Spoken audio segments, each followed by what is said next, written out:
नमस्कार, health conference में आपका स्वागत है। मैं हूं प्रियंका और आज हेल्थ कॉन्फ्रेंस में हम बात करने वाले हैं कैसे काबू होगा कोरोना।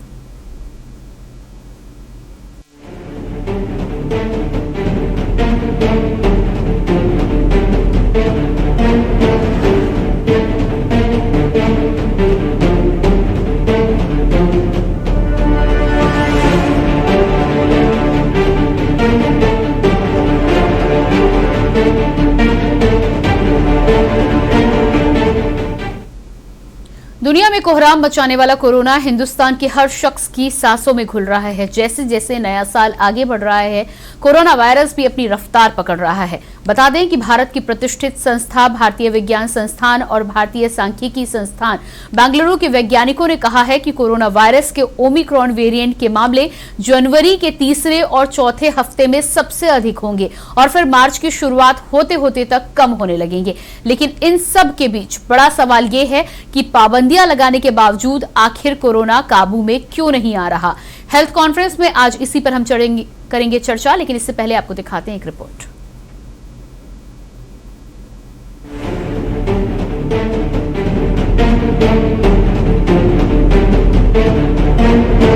जैसे जैसे जनवरी का महीना आगे बढ़ रहा है, वैसे वैसे देश में कोरोना के आंकड़े बढ़ रहे हैं।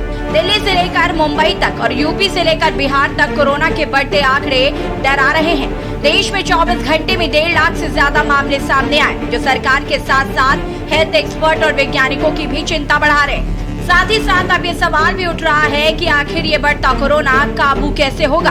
अलग अलग राज्यों ने बढ़ते कोरोना को लेकर राज्यों में पाबंदियां भी लगा दी, लेकिन उसके बावजूद कोरोना के मामले घटने के बजाय बढ़ते जा रहे हैं। सख्ती के बाद भी कोरोना अनकंट्रोल हो रहा है। हर दिन दिल्ली मुंबई में 20,000 से ज्यादा मामले सामने आ रहे हैं। यूपी के 75 जिलों में कोरोना ने अपने पैर पसार लिए। क्या आम क्या खास, कोरोना की चपेट में हर कोई है। कोरोना के बीच चुनाव आयोग ने 5 राज्यों में चुनाव कराने का ऐलान किया। ऐसे में अब कोरोना कैसे काबू होगा, ये सवाल सबके सामने है। देश में कोरोना की पहली और दूसरी लहर ने जमकर मौत का तांडव मचाया था। कोरोना की तीसरी लहर बच्चों के लिए बेहद खतरनाक है। ओमिक्रॉन वेरिएंट ने वैक्सीनेटेड लोगों को कोरोना ज्यादा मुश्किलें पैदा नहीं कर रहा, लेकिन बच्चों के लिए इसे बेहद खौफनाक माना जा रहा है।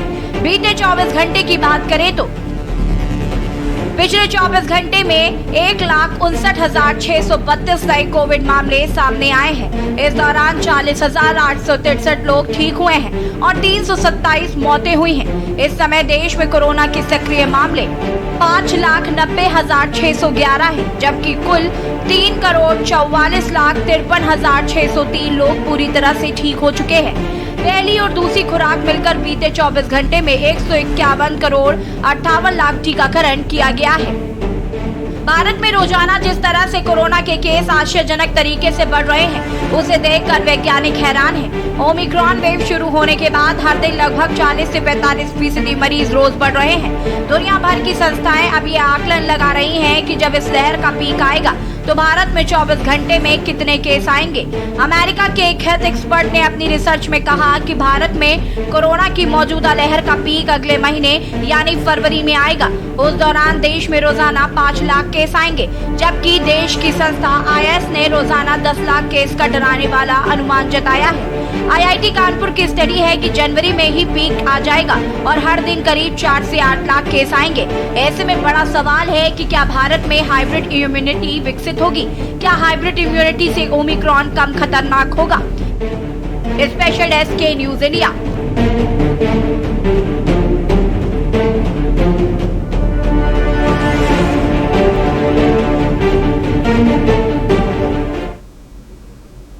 इससे पहले हम कोरोना के मामलों को लेकर चर्चा करें। दिल्ली से बड़ी खबर आ रही है।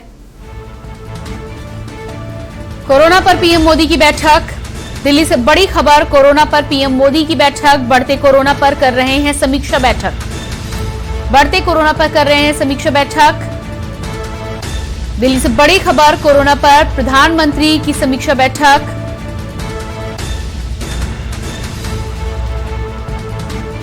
बैठक में सभी स्वास्थ्य विभाग के अधिकारी शामिल हैं। हालातों का जायजा प्रधानमंत्री ले रहे हैं और साथ ही साथ बढ़ते कोरोना के मामलों को लेकर समीक्षा कर तमाम अधिकारियों से आगे की रणनीति के बारे में भी विचार विमर्श किया जा रहा है। बढ़ते कोरोना पर प्रधानमंत्री की समीक्षा बैठक। तमाम स्वास्थ्य विभाग के अधिकारियों के साथ प्रधानमंत्री कर रहे हैं बैठक। ताजा स्थितियों की जानकारी के साथ ही साथ आगे की रणनीति पर भी हो रहा है विचार विमर्श। राजधानी दिल्ली से बड़ी खबर, प्रधानमंत्री की समीक्षा बैठक इस समय राजधानी दिल्ली में चल रही है। तमाम स्वास्थ्य विभाग के अधिकारियों के साथ प्रधानमंत्री कर रहे हैं बैठक। जिस तरह से कोरोना के केसेस लगातार बढ़ रहे हैं, तमाम पाबंदियां राज्यों के द्वारा लगाने के बावजूद भी केसेस की संख्या में कमी नहीं आई है, बल्कि संख्या उल्टे बढ़ती हुई नजर आ रही है। ऐसे में तत्काल प्रभाव से रणनीति के बारे में विचार विमर्श के साथ ही साथ ताजा स्थितियों की समीक्षा के साथ ही साथ आगे का रोड मैप तैयार करने की कवायद चल रही है। राजधानी दिल्ली में प्रधानमंत्री मोदी की बैठक तमाम स्वास्थ्य विभाग के अधिकारियों के साथ। बढ़ते कोरोना पर प्रधानमंत्री कर रहे हैं समीक्षा बैठक। कोरोना पर प्रधानमंत्री मोदी की बैठक राजधानी दिल्ली में। तमाम स्वास्थ्य विभाग के अधिकारी इस बैठक में मौजूद। ताजा स्थितियों पर की जा रही है चर्चा और विचार विमर्श।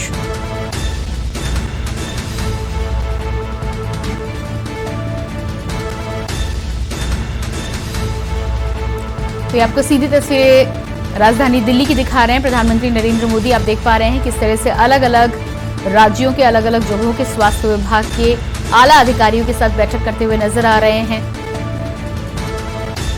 ताजा आंकड़ों के साथ ही साथ जो भी डेटा उपलब्ध प्रधानमंत्री के पास है, उसके आधार पर ताजा स्थिति की समीक्षा की जा रही है। किस तरह से कोरोना की तीसरी लहर की बात जो जनवरी में की जा रही है तमाम स्वास्थ्य विभाग के एक्सपर्ट्स के द्वारा, उस पर आगे का रोड मैप कैसे तैयार किया जाएगा। जिस तरह से आगामी 5 राज्यों में चुनाव की तिथि भी घोषित की जा चुकी है, तिथियों की घोषणा हो चुकी है। ऐसे में कोरोना के बढ़ते मामले कहीं ना कहीं हर किसी के लिए चिंता बढ़ा रहे हैं।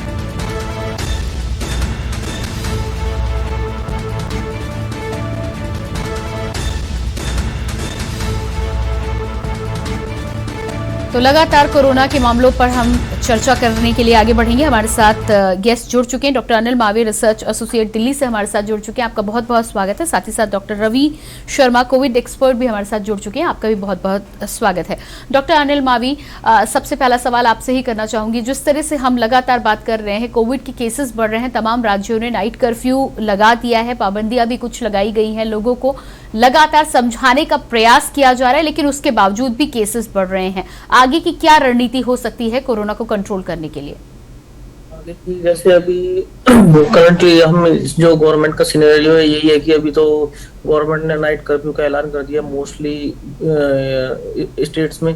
बट जो ये ओमिक्रॉन वेरिएंट है, इसकी जो फैटेलिटी है स्प्रेड होने की वो बहुत ज्यादा है, क्योंकि ये जो म्यूटेट हुआ है ये अफ्रीकन कंट्रीज में हुआ, क्योंकि वहाँ का क्लाइमेट है। अब जो भी वेरिएंट है वो अपने आप को ऐसे मतलब म्यूटेट कर रहा है, तो इससे जो इसकी है अभी इसमें फैटिलिटी नहीं आ रही है कि ये पेशेंट की जो मोर्टेलिटी रेट है बढ़ रहा है, बट जो इसकी स्प्रेडिंग क्षमता है वो बढ़ रही है। और अब जैसे हम देख रहे हैं कि गवर्नमेंट ने सख्तियां तो लागू कर दिया, बट वो चीजें हमें खुद अपने आप पे भी लागू करनी पड़ेंगी कि हमें उसमें प्रॉपर कोविड एप्रोप्रिएट बिहेवियर का पालन करना पड़ेगा। हमें अपने आप को अच्छे से मेंटेन करना पड़ेगा। अगर हमें कोई काम करने जाना है तो प्रॉपर मास्क लगा के जाना है, सैनिटाइजर रखना है, और अपनी फैमिली को भी अपने अकॉर्डिंग उनको गाइड करना है। ये जो भी बचाव है गवर्नमेंट अपनी तरफ से हर संभव प्रयास कर रही है। और जैसे कि ये केसेस जो बढ़ रहे हैं, ये जब तक पीक नहीं आएगा इसका थर्ड वेव का, तब तक ये डाउन नहीं होंगे। क्योंकि जो आपने अभी बताया था कि हार्ड इम्यूनिटी वाला सीन, जो भी अभी कानपुर के प्रोफेसर ने भी बोला है कि जिस तरह से इस कोविड का जो बढ़ रहा है, ओमिक्रॉन के केसेस जो बढ़ रहे हैं, जब इसका जो पीक है शायद जनवरी में ही आ जाए, दूसरे तीसरे चौथे हफ्ते तक ही आ जाए, तो उसके बाद ये थोड़ा थोड़ा धीरे धीरे डाउन होगा, क्योंकि एक मैक्सिमम पॉपुलेशन को ये इन्फेक्ट कर चुका होगा। जी, अभी डेथ भी हो रही है, बट इतनी डेथ नहीं है कि जो भी डेथ हुई है अब तक का जो डेटा है वो कोमोर्बिडिटीज को हुई है, जिनको ज्यादा कुछ और प्रॉब्लम है, हाइपरटेंशन है या लंग्स प्रॉब्लम है या अस्थमा है। ठीक है डॉक्टर अनिल, आपके पास वापस लौट कर आते हैं। हमारे साथ डॉक्टर रवि शर्मा भी जुड़ चुके हैं, कोविड एक्सपर्ट है। डॉक्टर रवि, आपसे अगला सवाल मेरा ये है कि जिस तरह से बताया जा रहा है कि जनवरी में कभी भी थर्ड वेव की जो हम बात कर रहे थे वो दस्तक दे सकती है, केसेस अभी भी 1.5 लाख के करीब आ रहे हैं। अनुमान ये है कि यदि केसेस बढ़ेंगे ओमिक्रॉन के तो ये 14-15 लाख तक भी जा सकते हैं। कितना चैलेंजिंग और कितना खतरनाक होगा जनवरी का महीना? चैलेंजिंग तो होगा मैडम, क्योंकि जो एंड ऑफ द जनवरी जो है per day 10 to 15 lakh cases per day आने लगेंगे, क्योंकि ओमिक्रॉन की जो इन्फेक्शन रेट है एक ओमिक्रॉन से जो है 30 लोग इन्फेक्टेड होते हैं एक पर्सन से। तो जैसा कि वेव 2 में हमने ये किया था कि जो कोविड बिहेवियर है उसी को पालन करना है, जो सरकार की गाइडलाइन है उसको बहुत स्ट्रिक्ट और तेजी से करे। सरकार भी इस वक्त प्रयासरत है, बहुत तेजी से काम कर रही है, और क्योंकि ओमिक्रॉन के लिए बहुत फेवरेबल कंडीशन है और इस समय जो वेदर है ऑल ओवर इंडिया में, जैसे अब देखिए जाए तो जनवरी में जो बरसात हो रही है ये रेनी सीजन की तरह हो रही है।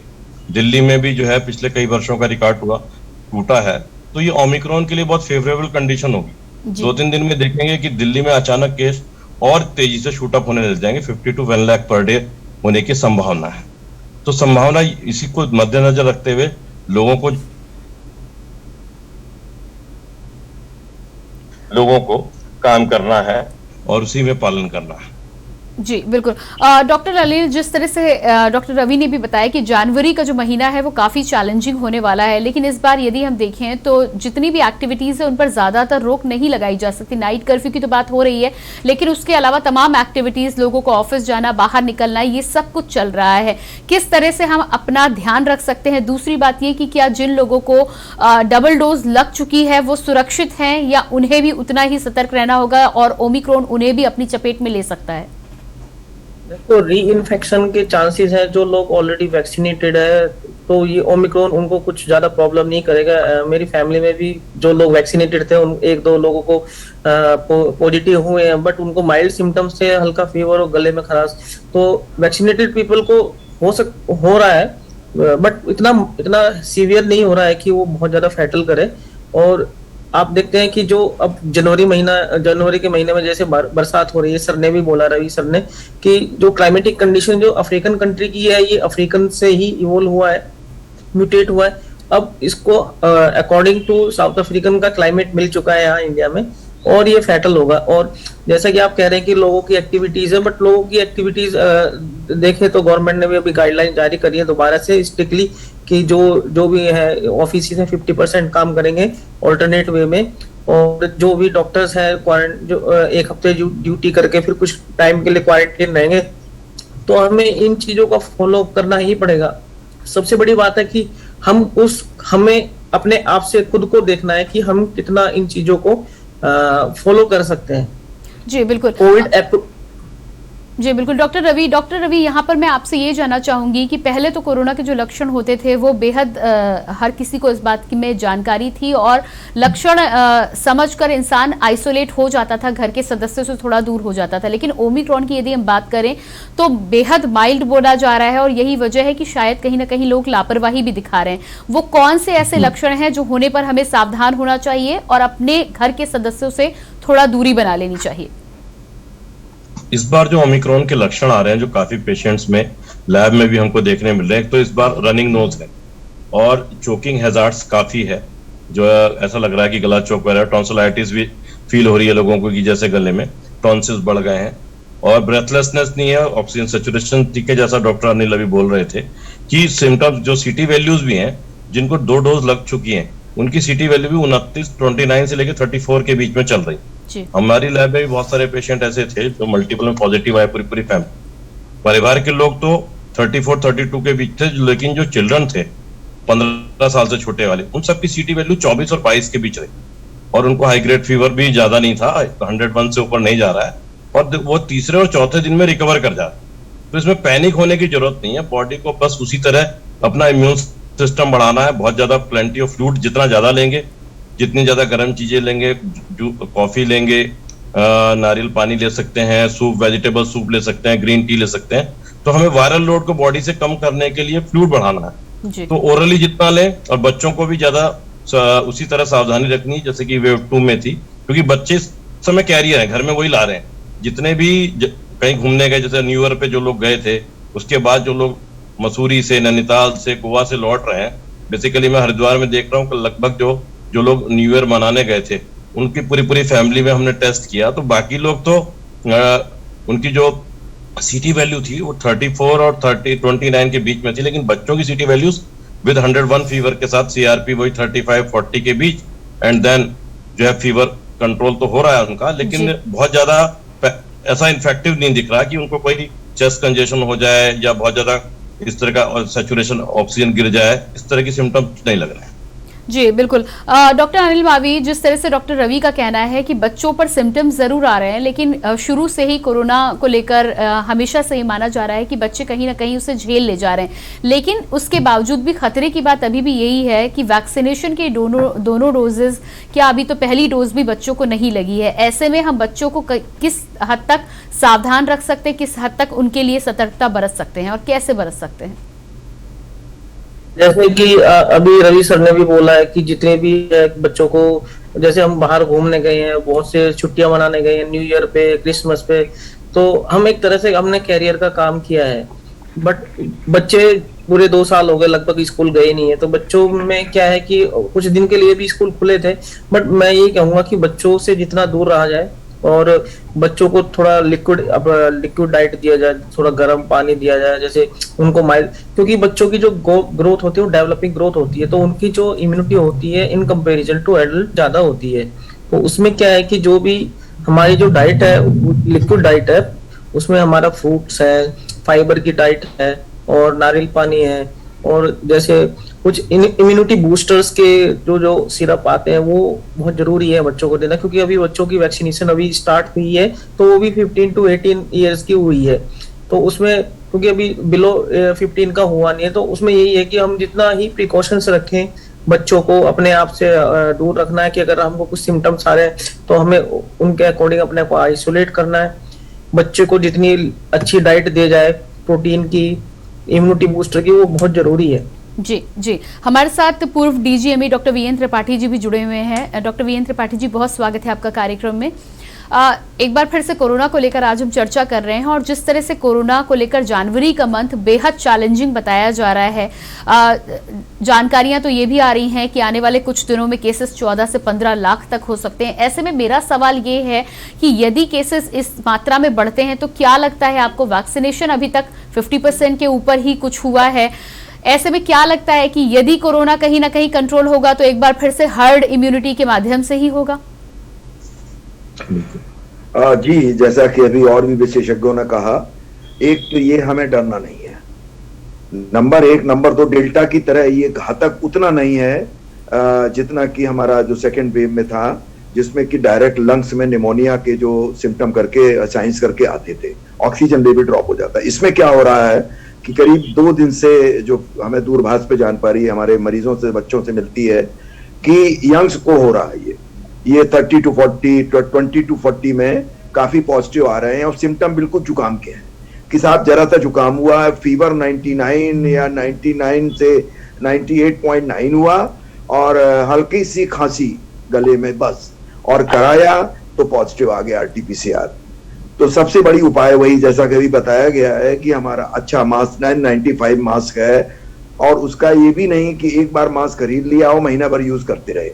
कोशिश करें कि N95 मास्क को 2 या 3 दिन में अवश्य बदल दें, अगर अफोर्ड कर सकते हैं तो रोज बदलें। नंबर 1, भीड़ भाड़ वाली, जैसा कि सभी ने कहा, हम रोक नहीं पा रहे अपने आप को, political, economic, so many reasons हैं कि भीड़ भाड़ बाजारों में बढ़ रही है। तीसरा, टीकाकरण पूरा भी नहीं है। चौथा, बच्चों में तो बिल्कुल नहीं है, 15 से 18 का अलाउ किया है, और जबकि हम लोगों ने यहाँ कानपुर में 2 साल से लेकर के 18 साल के बीच में बहुत ही क्लिनिकल ट्रायल को वैक्सीन का किया था, और बहुत ही सफल रहा है। सरकार धीरे धीरे इसकी अनुमति दे रही है 15 से 18 को, शायद उनके पास टीकों की अवेलेबिलिटी इतनी नहीं है, या फिजिबिलिटी का चक्कर है, जो भी हो। और तीसरा, टेस्ट जरूर कराएं।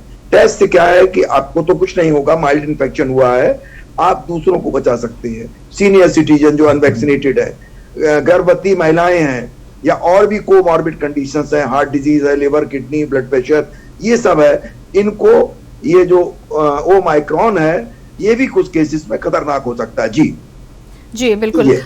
जी डॉक्टर रवि, जिस तरह से हमने देखा कि दिल्ली में इस समय प्रधानमंत्री नरेंद्र मोदी भी स्वास्थ्य विभाग के तमाम अधिकारियों के साथ कोरोना को लेकर समीक्षा बैठक कर रहे हैं। केसेस बढ़ने की जो बात हो रही है, पाबंदियों के बावजूद भी अब कोरोना अभी तक कंट्रोल होता हुआ नजर नहीं आ रहा है, तो अगला कदम अब इस समीक्षा बैठक के बाद क्या लगता है आपको कि क्या आगे, जब लोगों के मन में जो ख्याल आया है कि आगे पाबंदियां और बढ़ाई जा सकती हैं, कि आज की स्थिति में लगता है आपको कि कोरोना के केसेस बढ़ने पर पाबंदियां बढ़ाई जाएंगी? थोड़ी बहुत पाबंदियां बढ़ाई जा सकती हैं। सरकार ने जो वेव 2 में जो पाबंदियां लगाई थी, उसी को छोटे छोटे कंटेनमेंट जोन बनाने का सरकार प्लान कर रही है। अभी भी जैसे हरिद्वार में भी एक स्कूल में पॉजिटिव आए नर्सिंग कॉलेज में, तो उन्होंने उतने ही क्षेत्र को फ्रीज कर दिया, क्योंकि जैसा भी डॉक्टर साहब बोल रहे थे कि पॉसिबल नहीं है, इकोनॉमिक फैक्टर है, तो कंप्लीट लॉकडाउन या शटडाउन तो नहीं होगा जब तक कि बहुत ही बड़ा सीवियर कोई कोरोना विस्फोट नहीं होता। और वैसे भी ओमिक्रॉन की जो रिएक्टिविटी जरूर फास्ट है, लेकिन जो इसकी रिकवरी है वो जैसे डॉक्टर साहब कह रहे हैं 3 और 4 डेज में बिल्कुल नॉर्मलाइज हो जा रहा है व्यक्ति, क्योंकि उसको बहुत हाई ग्रेड फीवर नहीं है, सिर्फ इसका इन्फेक्शियस रेट जो है एयर में वो बहुत ज्यादा है। तो उसके लिए तो सरकार कोशिश ये कर ही रही है कि भाई जो आप अवॉइड कीजिए, क्राउड में मत जाइए, मॉल में मत जाइए, 50% कर दिया गया है। और इन्हीं सब प्रयासों से ही सरकार जो है, मैं समझता हूँ कि इसको फरवरी मिड में ये लगभग हर्ड इम्यूनिटी को भी प्राप्त कर लेगा। छोटे बच्चे हाँ जल्दी से जो है रिकवर भी करेंगे और ये हर्ड इम्यूनिटी प्राप्त करेंगे, क्योंकि उनमें जो है इम्यूनिटी पावर बहुत ज्यादा होती है। छोटे बच्चों में लिम्फोसाइट्स जो है एडल्ट की तुलना में जस्ट डबल होता है जो है, तो इसलिए उनको कोई नुकसान भी रहा, 2 दिन उनको जुकाम हुआ, 101 फीवर हुआ, 3rd डे वो ठीक हो जाते हैं। तो इसलिए इसमें बिल्कुल पैनिक या घबराने की जरूरत नहीं। हाँ केसेस तो बहुत रहेंगे, लेकिन जो वो जो कैरियर बच्चे हैं, वो उनको घर में जो और सीनियर सिटीजन है या कोमॉर्बिडिटी वाले लोग हैं, घर में डायबिटीज है, हाइपरटेंसिव है, सीओपीडी वाले हैं, रीनल वाले हैं, लीवर वाले हैं, तो उनको थोड़ी सी अपने आप को बचा के रखना है। सरकार का भी यही प्रयास है कि पाबंदियां ना कम से कम लगाई जाए, और उसके लिए सरकार जो है वो प्रयासरत है, और सरकार काफी हद तक सक्षम है, और वो मैं समझता हूं कि कर ले। जी बिल्कुल। डॉक्टर अनिल मावी, जिस तरह से हम लगातार आज खास तौर पर बात कर रहे हैं कि यदि इतनी भारी मात्रा में केसेस बढ़ते हैं तो कहीं ना कहीं ज्यादा व्यक्तियों को कोरोना होगा। पिछली बार की बात करें तो यंग जनरेशन की बात आई थी कि कहीं ना कहीं एक जो ग्रुप था 20 से 45 वाला ग्रुप था, सबसे ज्यादा बाहर निकलता था और उनमें हर्ड इम्यूनिटी आई थी। इस बार यदि हम मान रहे हैं कि ज्यादातर लोगों में हर्ड इम्यूनिटी आएगी, तो क्या हर व्यक्ति को कोरोना होगा? ये आपने बहुत ही अच्छा सवाल करा है। जब सेकंड वेव थी, तो सेकंड वेव में भी जो हमारे जो वर्किंग ग्रुप होता है 30 to 45 ईयर्स, ये सारे अपना ऑफिस जाना, काम करना, या डॉक्टर्स हैं या फिर स्टूडेंट्स हैं, तो इसमें ये क्या है कि इसमें भी वही सीन होगा, क्योंकि जब कोई भी वायरस अपने आप को म्यूटेट करता है तब वो किसी बॉडी को इन्फेक्ट करता है, और फिर एक मैक्सिमम पॉपुलेशन जब इन्फेक्ट होती है तो उसमें एक जब पीक आता है तो हमारी बॉडी इंटरनली उस चीज को इन्वेड करके उसके लिए अलग से मेमोरी सेल्स में एक हर्ड इम्यूनिटी डेवलप कर लेती है। तो इससे क्या होगा कि जब हर्ड इम्यूनिटी का सीन बन जाएगा तो इसमें जो भी होगा, क्योंकि हमारी इस वायरस के स्ट्रेन के अकॉर्डिंग हमारी बॉडी एंटीबॉडी डेवलप कर लेगी, बट फिर भी हमें कोविड एप्रोप्रिएट बिहेवियर को ही फॉलो करना है, गवर्नमेंट की गाइडलाइन को फॉलो करना है। आप ये देखिए कि यूएस में कितने मैक्सिमम पॉपुलेशन वैक्सीनेट हो चुकी है, बच्चे भी वैक्सीनेटेड हो चुके हैं, फिर भी पर डे वहाँ पे एवरेज जो कोविड के केसेस आ रहे हैं 7 to 8 लाख आ रहे हैं, और वहाँ पे मोर्टेलिटी भी बहुत ज्यादा है। अभी कल मैं देख रहा था न्यूज में कि वहाँ पे हॉस्पिटल्स जितने सारे फुल चल रहे हैं, बट फिर भी वहाँ की जो सिम्टम्स हैं उन लोगों को, जो कॉमोडिटी सिटीजन है उनको कुछ ज्यादा प्रॉब्लम है, बट जो यंग एज ग्रुप जो वैक्सीनेटेड हो चुकी है उनको सर ने भी बताया, प्रोफेसर त्रिपाठी सर ने भी बताया, रवि सर ने भी, कि ये 4-5 दिन में अपना आप ही ठीक हो जा रहा है। बट इसमें पैनिक होने की जरूरत नहीं है बिल्कुल भी, हमको सिर्फ कोविड एप्रोप्रिएट प्रोटोकॉल को फॉलो करना है, भीड़ भाड़ से बचना है। जी बिल्कुल। हमारे साथ कॉलर कानपुर से जुड़ी हैं रश्मि, जान लेते हैं कि क्या कहना चाहती हैं। रश्मि जी, बहुत बहुत स्वागत है आपका कार्यक्रम में। रश्मि जी जी, ये मेरे को डॉक्टर साहब से ये पूछना था जी कि अगर बच्चों को सर्दी खांसी, जैसे मेरे बच्चों को हुआ है, खांसी भी है, हल्का माइल्ड फीवर भी है, जी। तो मैं क्या करूँ? मैं तो घर की होम रेमेडीज उनको प्रोवाइड कर रही हूँ। क्या मुझे इमिडिएटली उनका RT-PCR टेस्ट कराना चाहिए या मुझे क्या करना चाहिए? जी बिल्कुल, आप लाइन पे बने रहिए हमारे साथ। डॉक्टर वीएन त्रिपाठी जी हमारे साथ रश्मि जुड़ी हुई हैं इस समय, जानना चाहती हैं कि बच्चों को यदि माइल्ड सर्दी जुकाम के सिम्टम्स बने हुए तो क्या RT-PCR टेस्ट के लिए जाना चाहिए? बिल्कुल बिल्कुल, अगर इनको हुआ है, अगर साथ में बुखार भी है, अगर बुखार के साथ जुकाम और खांसी और गले में भी तकलीफ है तो तुरंत इनका RT-PCR कराइए, इनको आइसोलेट कर दीजिए। अगर रिपोर्ट नेगेटिव है देन आप अपने डॉक्टर के अनुसार अपना वो करें। अगर पॉजिटिव है तो उसको wait and watch, oxygen saturation level करिए, उसको नॉर्मल खाना, प्रोटीन और लिक्विड, गर्म चीजें घर की बनी हुई सब देते रहिए। और देखिए उनकी सांस की रफ्तार ठीक है, उनकी पसली तो नहीं चल रही है, उनका ऑक्सीजन सैचुरेशन तो कम नहीं है, या बुखार 102 103 से ज्यादा तो नहीं हो रहा है। और अपने डॉक्टर जो आपके फैमिली डॉक्टर है या पीडियाट्रिशियन, उनके टच में रहिए अगर पॉजिटिव है, और इनको भी मास्क यूज करके आइसोलेट करिए।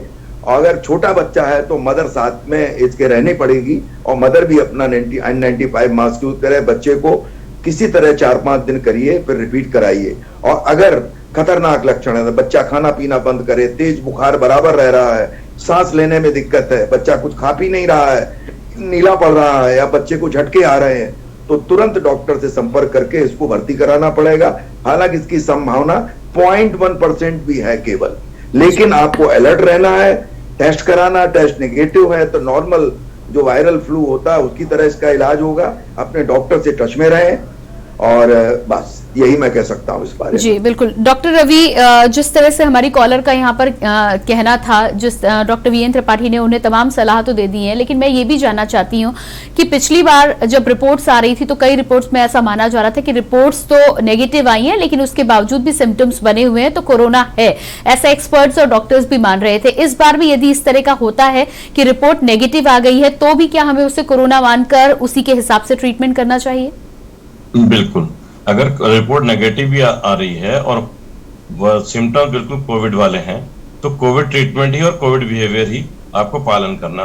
उसके 2-3 रीजन है, क्योंकि बहुत तेजी से म्यूटेंट होने वाला वायरस है और अभी जो जीन सीक्वेंसिंग हमारे देश में बहुत स्लो चल रही है, पूरी दुनिया में ही चल रही है, हमारे यहाँ तो फिर भी बहुत बेटर है और कंट्रीज की तुलना में, क्योंकि ये तेजी से म्यूटेंट होता है। और इसलिए इसका ये नहीं हम कह सकते कि जैसे कि हमने ORF जीन RDRP कर रहे हैं कि म्यूटेंट होने के बाद हम कौन सा जीन मिले, और वायरल लोड पे बच्चों का वायरल लोड कभी कभी बहुत ज्यादा नहीं होता, तो इसलिए ये हम RT-PCR नेगेटिव देख के ये श्योर ना हो जाए कि नहीं इसको कोविड देंगे, क्योंकि बच्चों में अपने आप में जो लिम्फोसाइट इतनी एक्टिव होती हैं कि वो वायरल लोड को रिड्यूस कर देती हैं। तो जैसा कि डॉक्टर साहब कह रहे थे कि उसमें भी आपको प्रिकॉशन पूरी लेनी है, बिल्कुल वही 4 या 5 दिन की है, इस समय ज्यादा फेज तो लंबा है नहीं। जैसे सैचुरेशन है, फ्लूइड है, रेस्पिरेशन है, वो सब बच्चों में इस बार जो क्रिटिकल है वो सिर्फ बच्चों के लिए ही है, वो भी 18 साल से जो छोटे वाले। दूसरा ये भी ध्यान रखने वाली बात है कि ये मत सोचें कि मुझे पिछली बार कोविड हो गया था और मेरे यहाँ एंटीबॉडी बन गई है, अब मुझे नहीं होगा। ये बिल्कुल भ्रांति है, दोबारा होने की संभावना बिल्कुल 3 हफ्ते के बाद दोबारा हो, ऐसा नहीं कि 3 वीक पहले आपको हुआ था आप सोचो अब तो मेरे एंटीबॉडी बन गई, 2 वैक्सीनेशन भी मुझको लग गया, मुझे नहीं होगा, मैं फ्री हूँ। नहीं, वो उसको हो भी जाएगा, जरूरी नहीं कि वही स्टेन हो, क्योंकि कई लाख स्टेन अभी आने वाले 1-2 साल में आ जाएंगे। तो इस पॉइंट ऑफ व्यू से ये सोचते हुए तो इसमें कोई भी लापरवाही किसी को नहीं बरतनी है कि RT-PCR मेरा नेगेटिव है तो आई एम श्योर कि अब मुझे कोविड नहीं। तो 4-5 दिन का सेफर साइड तो लेके सबको चलना ही पड़ेगा, क्योंकि इतना म्यूटेंट तेजी से होने वाला ओमिक्रॉन है कि उसको अभी भी एक्सप्लेन करना किसी भी साइंटिस्ट के लिए संभव नहीं है। जी बिल्कुल। डॉक्टर अनिल मावी, जिस तरह से हम लगातार केसेस देख रहे हैं, पिछली बार तमाम लोगों को कोविड हुआ लेकिन जो लोग बचे हुए थे वो शुक्र मना रहे थे, लेकिन इस बार जिस तरह से केसेस बढ़ने की संख्या की हम बात कर रहे हैं, कहीं ना कहीं एक्सपर्ट्स के द्वारा बार बार कहा जा रहा है, आप सभी के द्वारा भी बार बार कहा जा रहा है कि पैनिक मत होइए, लेकिन जब पेशेंट कोविड पॉजिटिव हो जाता है तब तमाम तरह की बातें दिमाग में चलती रहती हैं। उस स्थिति में पेशेंट को किस तरह से संभालना है, किस तरह से अपने मनोवैज्ञानिक स्तर पर खुद को स्टेबल रखकर कोविड का इलाज करना है? जैसे कि अभी हमारे साथ में 2-3 रिसर्च साइंटिस्ट थे जो अभी पॉजिटिव हुए थे, बट हमने उनको री इन्फेक्ट हुए थे, वो तीसरी बार इन्फेक्ट हुए थे। तो उसमें ये था कि अपना जो है, हमें जैसे माना कि हमें कोविड हो गया था, हमें ये ज्यादा पैनिक नहीं लेना है कि हमें कोविड हो गया ये चीज। हमें थोड़ा पॉजिटिव बातें करनी है, थोड़ा जैसे नॉर्मल हम घर में जैसे रहते हैं तो अपने आप को थोड़ा बिजी रखना है, आइसोलेट तो रहना ही है हमें अलग रूम में। बट ये है कि जो अगर जैसे हमारे घर में कोई पेशेंट है तो अगर वो उसको हो गया है तो हमें उसको ये एहसास नहीं होने देना कि तुम्हें कोविड हो गया कि कोई तुम्हारे पास नहीं जाएगा। अगर हमें भी उसके पेशेंट के पास जाना है तो प्रॉपर मास्क वास्क पहन के उसका पूरा ख्याल रखना है, पूरा जो भी उसकी डाइट्स हैं उसको फॉलो करना है, प्रॉपर डॉक्टर से कंसल्टेशन लेना है, और उस घर के मेंबर को या कोई पेशेंट हो उसको इतना जाहिर नहीं होने देना कि तुम्हें कोविड हो गया है कि तुम्हें ये हो जाएगा। ऐसा कुछ नहीं है, इस स्ट्रेन का ज्यादा फैटेलिटी नहीं है और वैक्सीनेटेड पीपल को भी हो रहा है ये, उसमें भी कोई प्रॉब्लम नहीं है। जैसे कि मनोवैज्ञानिक प्रभाव ये पड़ता है कि बहुत से पेशेंट हाइपरटेंशन के होते हैं, वो सोचते हैं कि तुम्हें कोविड हो गया है तो और उनकी चीजें सीवियर होती चली जाती हैं। बट ये है कि हमें इस चीज में प्रॉपर जैसे 5-6 दिन का जैसे गवर्नमेंट की गाइडलाइन है कि 7 डेज का होम आइसोलेशन है, तो उसमें हमें प्रॉपर केयर को फॉलो करना है, पेशेंट्स को मोटिवेट करना है, उनसे पॉजिटिव बातें करना है, उनको डाइट अच्छी प्रोवाइड कराना है, उनको कोई ऐसी लूज बात नहीं बोलना है कि इससे ये हो जाएगा। बट ये है कि प्रॉपर फॉलो अप में रहना है, पेशेंट को प्रॉपर गाइड करना है, मोटिवेट करना है, उसको कुछ ना कुछ ऐसी चीजें बताना है कि जिससे कि वो इस चीज के बारे में ना सोचे। जी बिल्कुल, आप सभी बने रहिएगा हमारे साथ, चर्चा को हम जारी रखेंगे, लेकिन यहाँ पर रुक रहे हैं एक छोटे से ब्रेक के लिए। तो हेल्थ कॉन्फ्रेंस में आज बढ़ते हुए कोरोना के केसेस को लेकर हम लगातार बातचीत कर रहे हैं और जानने की कोशिश कर रहे हैं कि यदि केसेस बढ़ते भी हैं तो किस तरह से खुद को डील करना है और किस तरह से स्थितियों को संभालना है, उसी पर चर्चा करेंगे एक्सपर्ट्स के द्वारा। लेकिन फिलहाल रुकते हैं एक छोटे से ब्रेक के लिए, बने रहिए के न्यूज के साथ।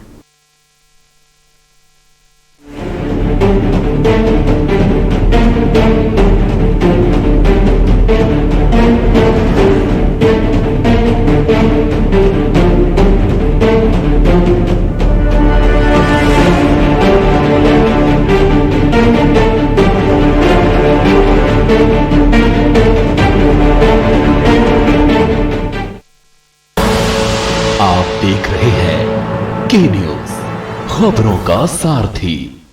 पर ये दिल है कि चख रहा है उन्हीं अल्फाजों का नूर नूर और नूर नूर और नूर नूर और दूर कितना भी जाओ इस जुबान से दूर ना जा पाओगे। विमल बोलो जुबान केसरी। रोजगार की कमी है देश में और किस तरह से यहाँ के अपना जो युवा है वो अपना एक समय व्यर्थ कर रहा है। लेकिन सबसे अगर बेटर देखा जाए तो अभी तक बीजेपी निकली है। 4 साल से बीजेपी यहाँ थी लखनऊ में, आउटस्कर्ट्स लखनऊ में काम नहीं हुआ है। जो लोग बोलते हैं क्या वो ये चीजें करते हैं?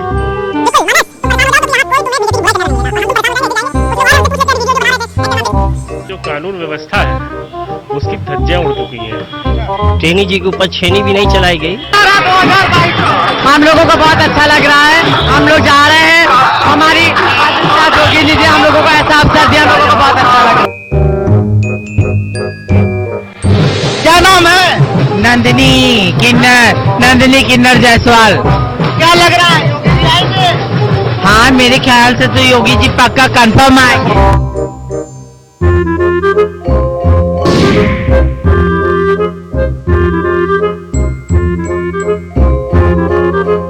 खुदी को आजमाया है तो ये अंदाज आया है, खुदी को आजमाया है तो ये अंदाज आया है। तुम में भी मैं हूं, शुद्ध प्लस पान मसाला। आप देख रहे हैं के न्यूज, खबरों का सारथी।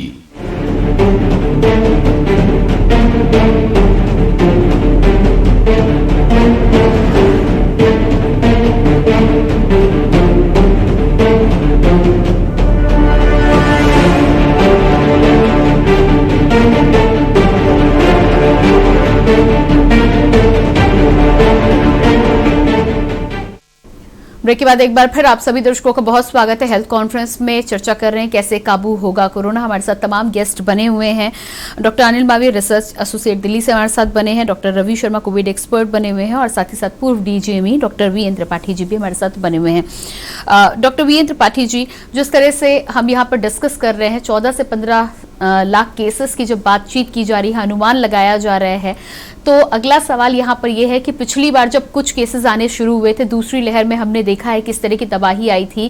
केसेस और पेशेंट को अस्पताल में संभाल पाना स्वास्थ्य विभाग के लिए, मेडिकल स्टाफ के लिए मुश्किल हो रहा था। ऐसे में यदि 14-15 लाख केसेस आते हैं तो क्या हम उससे डील कर पाने के लिए तैयार हैं?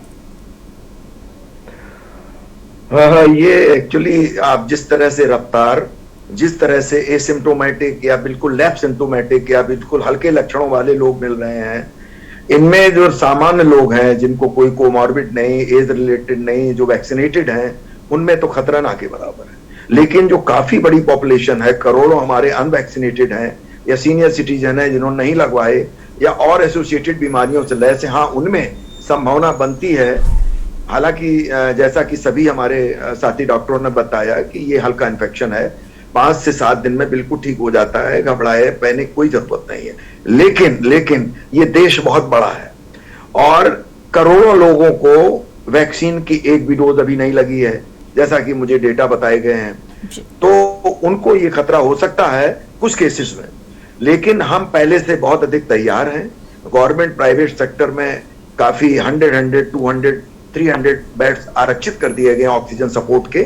लेकिन जैसा कि आपने बताया, ऐसा एक मतलब खतरा हो सकता है संभावित, जिसकी संभावना बहुत कम है, लेकिन संभावना भी से हम इनकार नहीं कर सकते मैडम। इस स्टेज में जिस तरह से ये पढ़ रहा है, जहां बात करो, उस कैंट में, उस स्कूल में, उस कॉलेज में, उस हॉस्पिटल में, उस मेडिकल कॉलेज में मैं रोज पढ़ रहा हूं कि दिन दूने चौगने केसेस मिल रहे हैं। हमारे डॉक्टर्स, पैरामेडिकल, पब्लिक, पुलिस वाले, सारे वैक्सीनेटेड लोग जो सफर कर रहे हैं। तो ये इतनी बड़ी मुसीबत तो नहीं आने वाली है, लेकिन हमें अलर्ट रहना है, टेस्ट कराने हैं, आइसोलेशन में रहना अगर पॉजिटिव है, और जो रिस्की लोग हैं या जिनका ऑक्सीजन सैचुरेशन कम होता है और बीमारियां हैं, हाँ, उनको बेड चाहिए। उसके लिए पहले से हमारी बहुत अच्छी तैयारी है। मैं यूपी की बात करूं तो कानपुर, लखनऊ या बड़े बड़े शहरों में हमारी पूरी तैयारी है। तो ऐसी कोई अप्रिय स्थिति जैसी पिछले बार हुई थी आने की संभावना मुझे तो नहीं लगती है। लेकिन जैसा कि एक डर है, अगर अचानक एकदम से और बढ़ा तो हॉस्पिटल्स में भर्ती होने वालों की संख्या बढ़ भी सकती है। हालांकि ये इतना अनप्रेडिक्टेबल है ओमिक्रॉन, और खासकर अभी डेल्टा वेव भी नहीं खत्म हुई है जी। तो बिल्कुल हमें अलर्ट रहना है, पैनिक नहीं करना है, सावधान रहना है, और कोविड एप्रोप्रिएट बिहेवियर में जो देखिए, मैं घर में अपने बेडरूम में हूं मैडम, और मास्क मेरे चेहरे पे है जी।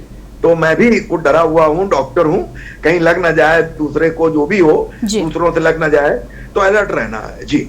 जी बिल्कुल। डॉक्टर रवि, जिस तरह से हम लगातार डिस्कस कर रहे हैं कोरोना की यदि बात करें, तो पिछली बार जब हर्ड इम्यूनिटी आई थी तो कई देशों में लोगों ने मास्क उतारकर एक साइन दिया था कि हर्ड इम्यूनिटी आ चुकी है, अब हमें मास्क लगाने की जरूरत नहीं है। लेकिन अब डेल्टा वेरिएंट अभी भी सक्रिय है, ओमिक्रॉन वेरिएंट सक्रिय है, और कोरोना में म्यूटेशन होते रहते हैं। इस बात से भी इनकार नहीं किया जा सकता कि आने वाले दिनों में कोई दूसरा वेरिएंट आकर सामने खड़ा हो जाएगा।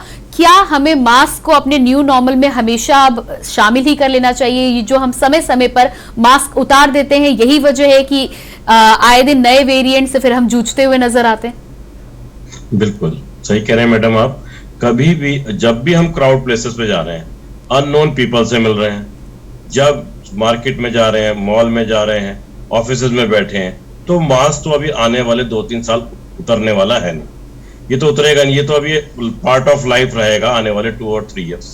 23 और 24 में जाके स्पेनिश फ्लू को देख लीजिए जब आया था, या जब कभी प्लेग आया, या ट्यूबरक्लोसिस जब स्टार्टिंग में शुरू हुआ था, तो वो तो आपको फॉलो करना ही पड़ेगा। क्योंकि ऐसा नहीं है कि अगर आपको हर्ड इम्यूनिटी हो गई, वैक्सीनेटेड हो गए, और अब आप मास्क उतार दीजिए, हाथ मत धोइए, अननोन, तो वो तो पॉसिबल नहीं है एट एनी कॉस्ट। आप अगर मार्केट में जा रहे हैं, घर से बाहर निकल रहे हैं, पार्क में जा रहे हैं, किसी भी प्लेस पे जा रहे हैं जहाँ क्राउड है या अननोन पीपल है, तो आपको मास्क तो लगाना ही पड़ेगा, हाथ सैनिटाइज करने पड़ेंगे, जिससे आप मिले हैं, कौन व्यक्ति था। कम से कम कुछ बड़े ऑफिसेज में तो जैसे स्क्रीनिंग हो ही रही है, तो वो सब कोविड बिहेवियर वाले जो पहले डेल्टा 2 वाली वेरिएंट जब आया था, उस समय जो सरकार ने लगाए थे बैरियर्स, उसी तरह की बैरियर्स आपको अपने दैनिक जीवन में भी लगा के चलना है। उसके बिना काम चलने वाला नहीं, क्योंकि इसकी रिएक्टिविटी बहुत फास्ट है। तो सबसे सेफेस्ट है आज से। और कंट्रीज में, जापान में तो लोग 50 साल पहले भी फ्लू की कंडीशन पे घर में मास्क लगा के घूमते थे और स्पेनिश फ्लू के टाइम में भी घूमते। तो अब लोग पता नहीं इससे हेजिटेट क्यों करते हैं कि हमें मास्क नहीं लगाना। भाई 3 प्लाई आपको, अगर आप घर में भी हैं तब भी आप कोशिश कीजिए कि आपके यहाँ मेड आ रही है, मेड ही दे जाएगी आपको। तो जब मेड जी बिल्कुल, हमारे साथ कानपुर से कॉलर भी जुड़े हुए हैं, बहुत स्वागत है आपका। अपना नाम बता दें। रश्मि हमारे साथ जुड़ चुकी हैं। जी रश्मि जी, बहुत स्वागत है आपका। सवाल करें, आप क्या जानना चाहती हैं? मैं जानना चाहती हूँ डॉक्टर साहब से कि इस बार जो बीमारी फैली है उसका पिछली बार जो आई थी हमारे यहाँ वेव कोविड की, उससे कोई सिम्टम डिफरेंट है क्या? जैसे पिछली बार स्मेल चली गई थी, टेस्ट चला गया था, इस बार भी कोई ऐसा सिम्टम है जिसको हम समझ जाए कि हाँ ये मेरा बच्चा या मेरी फैमिली मेंबर इससे अफेक्टेड हो गए? जी बिल्कुल, पर्टिकुलर सिम्टम। जी बिल्कुल, डॉक्टर वीएन त्रिपाठी जी। जी बिल्कुल, थोड़ा सा जो हमारा second wave so called delta से थोड़ा ये फर्क ओमिक्रॉन का है, या वैक्सीनेटेड को जो हो रहा है पॉजिटिव, चाहे वो डेल्टा हो, क्योंकि जीन सीक्वेंसिंग नहीं हो पा रही है जितनी हम चाहते हैं। तो इसके लक्षण कैसे हैं कि तेज बुखार पहले आता था, अब तेज बुखार नहीं है, 99, 100 बुखार हुआ, मांसपेशियों में दर्द हुआ, गले में खराश हुई, इस तरह के लक्षण, और समझिए कि हल्की सी कमजोरी, ये ऐसे लक्षण हैं जो किसी भी वायरल फीवर में होते हैं। हमारे साथी डॉक्टर सहमत होंगे कि पता ही नहीं लग रहा कि ये कोविड-19 है या ये सैंपल वायरल फीवर है। So it is very difficult, और खासकर एसिम्प्टोमेटिक या ऐसे सिम्टम जो लगते ही नहीं है, और जब कराते आरटीपीसीआर पॉजिटिव आ रहे हैं, ये बड़ी विडंबना है।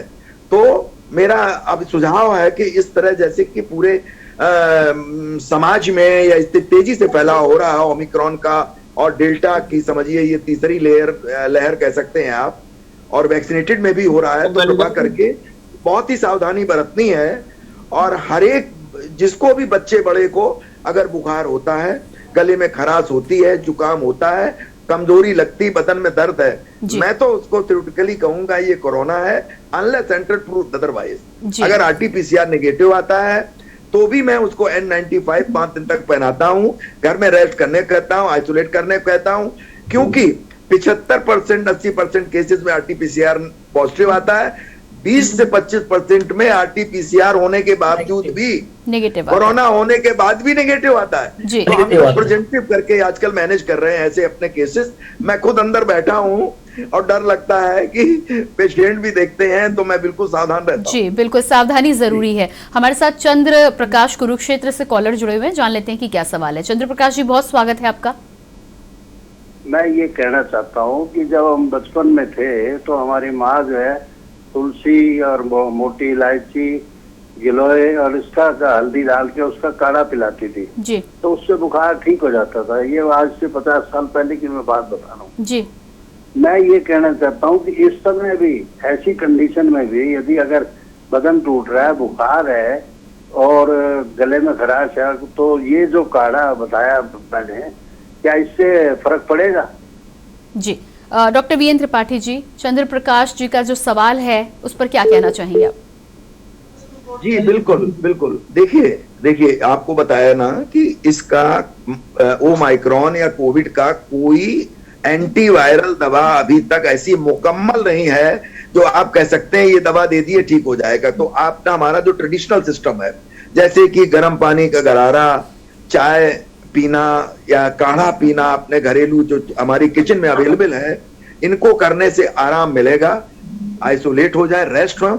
और डेंजर साइन जो है, खतरे वाले लक्षण, मैं अपने दर्शकों को बता दूं, अगर तेज बुखार 2 या 3 दिन तक, 102 दिन उतर नहीं रहा है, सांस लेने में दिक्कत है, सांस की रफ्तार बढ़ रही है, खाने पीना बिल्कुल बंद हो गया है, बच्चे या बड़े का नीला पड़ रहा है, और कोई सिम्टम इस तरह के हैं, तो कृपा करके अपने डॉक्टर के टच में रहें, और हो सकता है तुरंत इनको भर्ती की जरूरत हो, और अपना ऑक्सीजन सैचुरेशन नापते रहें, बुखार, सैचुरेशन और ये लक्षण नापते रहें। जरा भी इधर उधर हो तो तुरंत अपने फैमिली डॉक्टर या सरकारी डॉक्टर, आपका अस्पताल जो पास में है प्राइवेट, उससे संपर्क करें, और अब खुद डॉक्टर न बने, अपने डॉक्टर ले। हाँ, ये घरेलू नुस्खे हेल्पफुल हैं, लेकिन डेंजर वाले कंडीशंस में या कॉम्प्लिकेशन में ये इनसे काम नहीं चलेगा। आपको अपने योग्य डॉक्टर जो फैमिली डॉक्टर हैं या पास के सरकारी या प्राइवेट डॉक्टर अस्पताल के हैं उनसे कांटेक्ट में रहना है, उनकी राय से चलना है, खुद डॉक्टर नहीं बनना है। जी बिल्कुल। डॉक्टर वीरेंद्र त्रिपाठी जी, जिस तरह से कोरोना को लेकर हम बात कर रहे थे, अभी तक जो थ्योरी चली आ रही थी कि डेल्टा प्लस वेरिएंट के बाद ओमिक्रॉन जब आया तो लोगों को लगा कि वायरस कमजोर हो रहा है, लेकिन इस पर भी लोगों की दो राय है। लोगों का कहना है कि गलती से ये म्यूटेशन करके माइल्ड वायरस हो गया है, लेकिन आगे और कुछ भी माइल्ड आए इस बात की कोई गारंटी नहीं है। इस थ्योरी पर आपका क्या कहना है? देखिए, जैसे कि हमारी साथी डॉक्टर्स ने बताया, बिल्कुल सही है, ये अनप्रेडिक्टेबल वायरस है और इतना चतुर चालाक वेश बदलता है कि वेरिएंट तो बहुत है। जी डॉक्टर वीरेंद्र त्रिपाठी जी, माफ कीजिएगा, आपको बीच में रोकेंगे। इसी बीच बड़ी खबर आ रही है यूपी से। बड़ी खबर, यूपी में 24 घंटे के अंदर कोरोना से 4 की हुई मौत। 24 घंटे में कोरोना के आंकड़ों में रिकॉर्ड तोड़ बढ़ोतरी। कोरोना एक्टिव मरीजों की संख्या पहुंची 7,000 के पार। कोरोना एक्टिव मरीजों की संख्या 7,000 के पार। उत्तर प्रदेश में कोरोना के 7,695 नए मामले सामने आए। उत्तर प्रदेश में कोरोना के 7,695 मामले सामने आए। लखनऊ में 24 घंटे में 1,000 से ज्यादा लोगों को कोरोना हुआ। गौतम बुद्ध नगर में भी आंकड़ा पहुंचा 1,000 के पार। गाजियाबाद में 922 तो मेरठ में 715 केस। डॉक्टर वीरेंद्र त्रिपाठी जी, एक बार फिर से रुक करेंगे। एक तरफ तो जिस तरह से केसेस की हम बात कर रहे हैं, यूपी में लगातार केसेस बढ़ रहे हैं, अलग अलग एक जिले में हजार के पार मरीज आ रहे हैं। दूसरी बात, जो सवाल मैं आपसे पूछ रही थी, जिस थ्योरी को लेकर बातचीत की जा रही थी, उस थ्योरी में कितनी सच्चाई है? जी मैडम, बिल्कुल आपने सही कहा। हमें ऐसा, मेरा अपना अनुमान है, IIT के हमारे डॉक्टर मणिन अग्रवाल ने भी कहा कि ये संख्या पूरे देश में 14-15 लाख प्रतिदिन पहुंच सकती है। यूपी में भी ये संख्या हजारों में पहुंच सकती है, जो आपको बताया। और ये वैक्सीनेटेड लोग इसमें करीब 60% वैक्सीनेटेड होंगे, 60% करीब 40% 30% अनवैक्सीनेटेड होंगे। तो वैक्सीनेटेड है उसमें माइनर लक्षण होंगे और बिल्कुल जैसा कि आंकड़े कह रहे हैं, दिन दूनी रात चौगुने ये बढ़ रहे हैं। मुझे भी आशंका है कानपुर में भी कि टेस्ट जितने बढ़ेंगे ये केसेस बढ़ेंगे। एसिम्प्टोम या माइल्ड सिम्टम वाले ज्यादा होंगे, लेकिन जैसे 4 आपने बताया 4 लोगों की मृत्यु हुई है, ये दुखद है। और तो हमें बिल्कुल अलर्ट रहना, हमारे साथी डॉक्टरों ने भी चिंता बताई है। हमें इसमें लापरवाह नहीं होना है, पैनिक नहीं होना है, लेकिन सावधान रहना है। मैं बार बार कह रहा हूं कि डेंजर साइंस पहचानने हैं। जो भी हमारे दर्शक के न्यूज के हैं, उनको ये मेरी प्रार्थना है, उनसे ये अपील है कि अलर्ट रहना है। ये फिर एक लहर आ गई है बड़ी तेजी से, जिसमें डेल्टा और ओमाइक्रॉन भी है, डेल्टा भी है। तो इसमें कतई लापरवाही नहीं बरतनी है। कोविड एप्रोप्रिएट बिहेवियर के साथ साथ, जैसा हमारे साथी डॉक्टरों ने बताया, वो पूरे एहतियात बरतने हैं। और जरा सी ऊपर नीचे होंगे तो अपने डॉक्टर से राय लेके, चाहे भर्ती करनी पड़े या जैसा इलाज हो, टच में रहे पॉजिटिव आने के बाद, और कोविड एप्रोप्रिएट बिहेवियर करें। पॉजिटिव है तो उसका ट्रीटमेंट लें। अगर कॉम्प्लिकेशन है, नहीं तो 5 से 7 दिन आइसोलेशन में 99% लोग ठीक हो जाते हैं। जी बिल्कुल। डॉक्टर रवि, क्या आप मुझे सुन पा रहे हैं?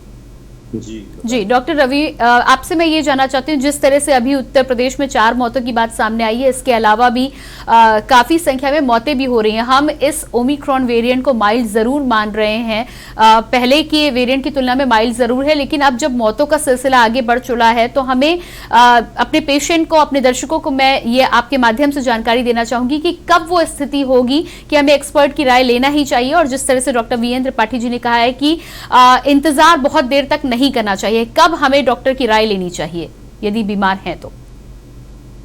जब आपको हाई ग्रेड फीवर है, नंबर 1, जब आपकी सीटी वैल्यू लेस देन 20 है, जब आपकी एक्सरे चेस्ट की रिपोर्ट का जो सीटी स्कोर है वो 15 से नीचे है, जब आपकी एक्सरे चेस्ट की फाइंडिंग में क्रेप्स +2 है और हाई ग्रेड फीवर है और ऑक्सीजन सैचुरेशन गिर रहा है, ब्लड प्रेशर गिर रहा है, तो देयर इज ए इमरजेंसी।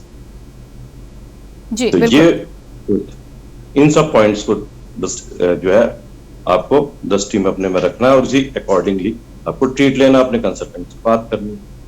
जी बिल्कुल। डॉक्टर अनिल मावी जी, जिस तरह से मौतों की हम यहाँ पर बात कर रहे थे, जिक्र कर रहे थे, ओमिक्रॉन के साथ ही साथ अभी भी डेल्टा वेरिएंट सक्रिय है और डेल्टा वेरिएंट्स के भी उतने ही केसेस हैं। ये जो मौतें हो रही हैं, इसका आंकड़ा तो अभी तक सामने नहीं आया है, लेकिन क्या हम ये मान सकते हैं कि इनमें से ज्यादातर मौतें डेल्टा वेरिएंट के कारण ही हो रही होंगी या ओमिक्रॉन के कारण भी मौतें हो सकती हैं? देखो, अभी ये तो प्रिडिक्शन करना हमारे पास है नहीं कि ये जो डेथ हो रही है कि हमारा डेल्टा की है या फिर ओमिक्रॉन की, क्योंकि जितने भी सैंपल्स लिए जा रहे हैं पॉजिटिव केसेस से, उनको पहले हमें जीन सीक्वेंसिंग के लिए भेजना पड़ता है। तो उस जीन सीक्वेंसिंग में हमें तब कंफर्म मिलता है कि ये डेल्टा से है या फिर ओमिक्रॉन से है, फर्स्ट थिंग। दूसरी थिंग ये है कि अभी भी जो प्रेजेंट सिनेरियो है, केसेस आ रहे हैं, मानते हैं कि ओमिक्रॉन के केसेस आ रहे हैं, बट इतने केसेस नहीं आए हैं कि अभी जो जितना ज़्यादा पैनिक होने की जरूरत है। बट जो फैटिलिटी बढ़ रही है इन्फेक्शन की, उससे ये हम प्रिडिक्ट कर सकते हैं, प्रोबेबिलिटी कर सकते हैं कि ये ओमिक्रॉन ही है, क्योंकि ओमिक्रॉन की जो लीथल इन्फेक्शन स्प्रेडिंग क्षमता बहुत ज़्यादा है in comparison to delta variant. But fatality हो रही है, बट इतनी नहीं हो रही है कि ज़्यादा दिक्कत हो। बट फिर भी हमें ये प्रोटोकॉल को फॉलो करना है। जितने भी सैंपल लिए जा रहे हैं उनकी प्रॉपर जीन सीक्वेंसिंग होनी चाहिए। उससे पता लगता है जीन सीक्वेंसिंग से कि ये जो वेरिएंट है ओमिक्रॉन है या फिर डेल्टा वेरिएंट है। अभी तो ये म्यूटेट होगा, अभी बहुत केसेस है, बट ये मैं यही कहूंगा कि प्रॉपर सर ने बोला, रवि सर ने या फिर त्रिपाठी सर ने, प्रॉपर हमें प्रोटोकॉल को फॉलो करना ही है। जी बिल्कुल। डॉक्टर रवि, आपसे यहाँ पर जानना चाहेंगे, 2 साल से लंबा समय हो चुका है कोरोना से हम सभी को लड़ते लड़ते। वैक्सीनेशन तो तमाम तरीके के उपलब्ध हो चुके हैं, अलग अलग देशों से अलग अलग तरह के वैक्सीनेशन के डोजेस लोगों को दिए जा रहे हैं। लेकिन यदि हम ड्रग की बात करें, प्रॉपर ड्रग जो आपको तुरंत आराम दिला पा रहा है, उस मामले में क्या कुछ प्रोग्रेस है? कब तक हम उम्मीद कर सकते हैं कि इसका एक ड्रग भी सामने आएगा जो व्यक्ति को तुरंत राहत पहुंचा पाएगा और जिससे हम लोगों की जान बचा पाएंगे समय पर? जब तक मैडम लास्ट म्यूटेंट नहीं हो जाए, जैसे अगर हम स्वाइन फ्लू की बात करें या इन्फ्लुएंजा में बात करें, तो उनको भी जब वो म्यूटेंट फिक्स हो जाएंगे, जब आप सोचो H1N1 के अभी भी अगर हम फ्लू वैक्सीन को देखें तो टेट्रावेलेंट मिलती है। तो वायरस में भी कभी कोई शॉर्ट शेयर मेडिसिन किसी भी बीमारी में कभी नहीं आती जब तक कि उसके लास्ट म्यूटेंट फॉर्म ना हो जाए। और ये तो वर्षों तक का प्रोसेस है। इसको भी, कोविड को भी कम से कम 10 इयर्स लगेंगे। तो मेडिसिन तो नहीं, लेकिन जो जिस पर्सन टू पर्सन वेरी करता है, जिसमें जो सिम्टम्स होते हैं, हर व्यक्ति को, किसी को डायबिटीज है, किसी को हाइपरटेंशन है, किसी को लिवर की प्रॉब्लम है, अलग अलग साइन एंड सिम्टम्स के आधार पर उनको ट्रीट किया जाता है। किसी को प्लूरल इन्फ्यूजन हो गया तो एंटीबायोटिक भी चाहिए, किसी को उसके साथ कोविड के साथ अगर बैक्टीरियल इन्फेक्शन हो गया तो एंटीबायोटिक भी चाहिए। तो एंटीवायरल ड्रग्स तो बहुत सारी वर्षों से है, पर वही हमेशा के लिए काम आती है। जो स्टेरॉइड भी लोगों ने यूज किया है, और अभी शॉर्ट से हो तो कह ही नहीं सकते कि आने वाले 3 या 4 वर्षों में कोई स्पेसिफिक मेडिसिन बन के आ जाएगी जो है कोविड के।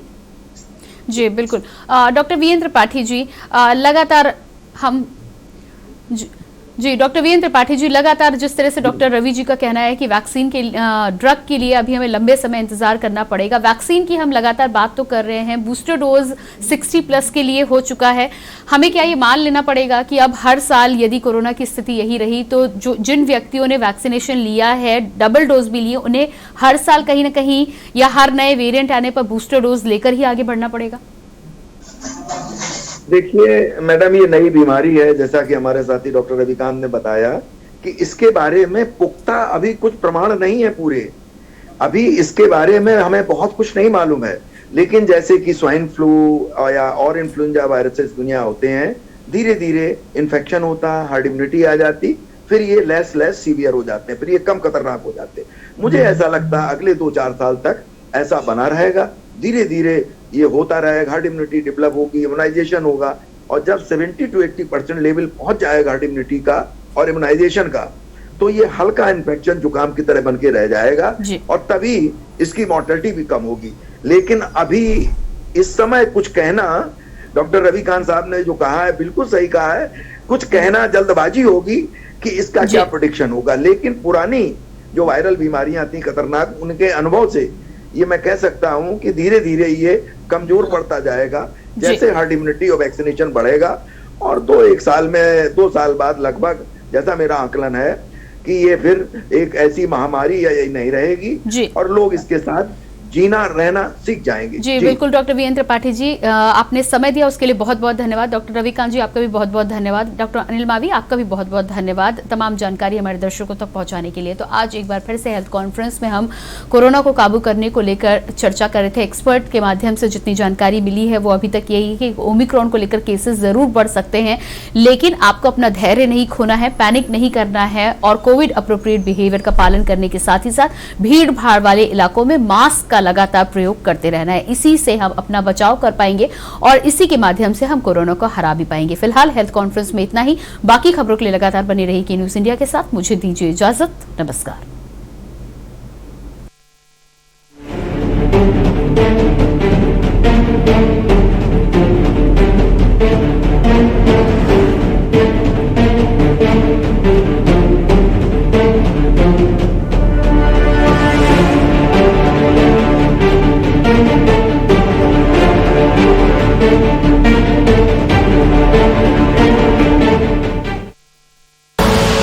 आप देख रहे हैं के न्यूज, खबरों का सारथी। जुबान के लिए उड़ चला गैरों की जमीन पर, खुशबू अपने पन की ढूंढता और दूर कितना भी जा, इस जुबान से दूर ना जा पाओगे। विमल, बोलो जुबान केसरी। रोजगार की कमी है देश में और किस तरह से यहाँ के अपना जो युवा है वो अपना एक समय व्यर्थ कर रहा है। लेकिन सबसे अगर बेटर देखा जाए तो अभी तक बीजेपी निकली है। 4 साल से बीजेपी यहाँ थी लखनऊ में, आउटस्कर्ट्स लखनऊ में काम नहीं हुआ है। जो लोग बोलते हैं क्या वो ये चीजें करते हैं?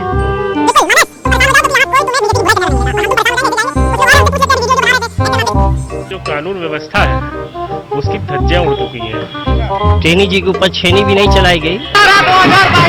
हम लोगों को बहुत अच्छा लग रहा है, हम लोग जा रहे हैं, हमारी योगी जी ने हम लोगों को ऐसा अवसर दिया, हम लोगों को बहुत अच्छा लगा।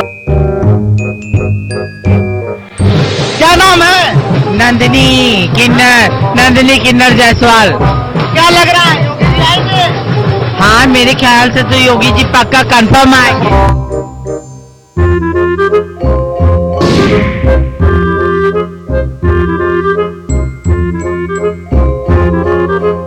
खुदी को आजमाया है तो ये अंदाज आया है, खुदी को आजमाया है तो ये अंदाज आया है। तुम में भी मैं हूं, शुद्ध प्लस पान मसाला। कोर्ट कचहरी